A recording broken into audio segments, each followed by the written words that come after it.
Good morning, everybody. Just wanted to record a quick video. Really, I hate doing these, as I've said on many previous occasions, but it's Monday morning, full of energy, not, but just wanted to kind of really speak to my colleagues who are also preparing for their shift today, getting their scrubs on, getting their medical equipment ready, and just begging you, just imploring you to do the right thing. That's all I'm asking. In the last couple of weeks, really, in the last couple of months, really, it's become blatantly obvious what's happening here with these jabs. I've been speaking about it for months and months now. In fair isolation, really, watching my colleagues who have had the bravery to speak out, discipline, regulatory harassment, struck off in many cases, and it seems that it's a trend for anyone who would speak out against the narrative, despite the apparent protections from freedom to speak up, guardianship and whistleblowing that the NHS supposedly provides. Guys, I'll put it to you straight, really, even in this last week, I'll give a few examples. I've seen people in their 30s having strokes. I've had strokes, should I say, after 24 hours after the jab. I've seen two really tragic cases this week. One when I was working in London, where a lady's 31 and she's got metastatic cancer, fully jabbed. I think she had 4. Didn't see this lady directly, but that doesn't happen. She leaves behind 2 children. 2 children.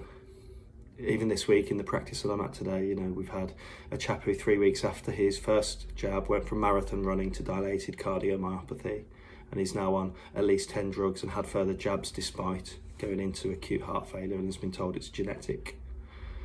I've seen people given jabs that are out of date. I've seen people that have been given jabs under heavy coercion. For example, last week I saw somebody who went in to have the flu jab and said that he was not allowed to have the flu jab unless he had the COVID jab at the same time. I also saw a child that was given the influenza jab intranasally and was given the COVID jab without parents' knowledge at another surgery. These things are stacking up now, and I'm seeing tragedies. I'm seeing blood clots in young people. I'm seeing heart problems in young people. And it's just got to stop. As you put your work gear on today, look yourself in the mirror, ask yourself, what do I want to achieve from today? Why did I choose this career path? I'm begging you guys, I'm begging you. I'm seeing so much carnage in my private clinic. I'm seeing so much autoimmunity developing, so much, even a chap over the weekend, on the same day as his Pfizer jab, he developed a movement disorder, which they're calling Parkinson's disease, but got worse with each subsequent COVID-19 jab that he was administered, up to 4, when he said, no, that's enough now, and being gaslit.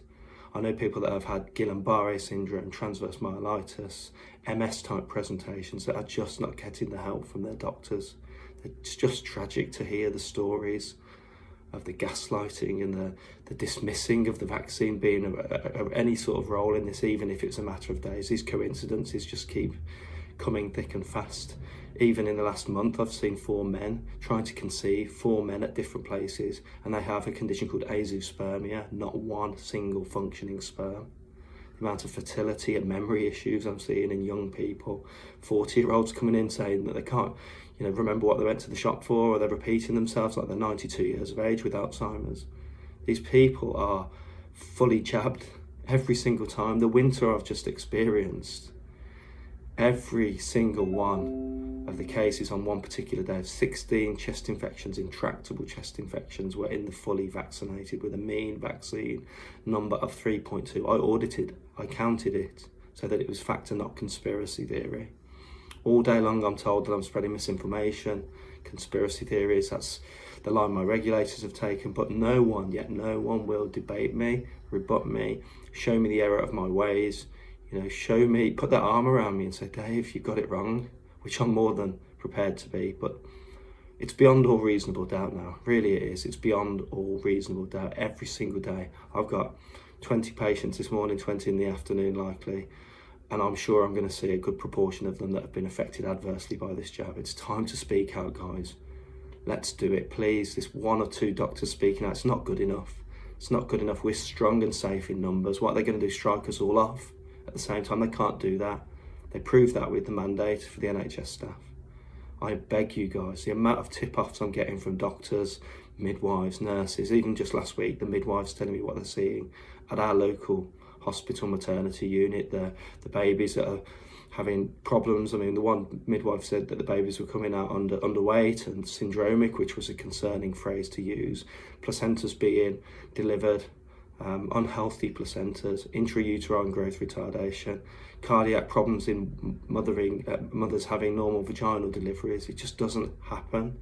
Just doesn't happen. The amount of fetal distress in emergency sections, it has to stop, guys. I beg you, as we start this week, I beg you to please speak out, have the bravery. I keep getting told that, you know, we can't speak out because of the disciplinary. We've seen what they've done to you, Dr. Cartland. That doesn't wash. Neither does the fact that, you know, I've got mortgage and I've got kids and I've got a car and I've got all of those things. So have every other dissenting doctor. We are protected, guys, and we are protected as long as we always use the facts. Stick to facts, stick to clinical experience, and you cannot go wrong. That's all I will say. Please, guys, today consider it. Considering joining those brave doctors that have spoken out across the world. The momentum's building. There's been a massive shift, particularly in those vaccinated, and have realised in the last few weeks and months that it is the vaccine that has caused their ill health.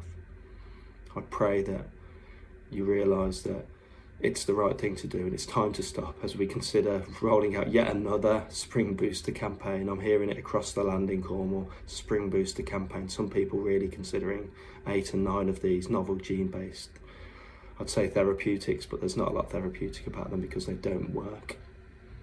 Okay, so best get on, first patients here. So that's what I'm here to do, help the health of the people of Cornwall, and I won't be stopped. The mudslinging, the trolling, all the rest of it that's gone with it, all the regulatory abuse and resistance. In fact, I was asked the other day, why don't you've done your bit now, you spoke up, retire. I'm never going to do that. I'm going to keep going because I know, as I said earlier, I am backed by facts. I know I'm backed by clinical experience that I've seen with my own eyes, and I can't unsee these things. So please, considering what you're seeing, ask your patients how many vaccines they've had when they present to you with a terminal cancer in their 30s. Ask your patients how many they had when they present to A&E with ST elevation at the age of 27. How many jabs did they have? Please, guys, I'm begging you, stand with us, the few people that have risked it all. Have a great day.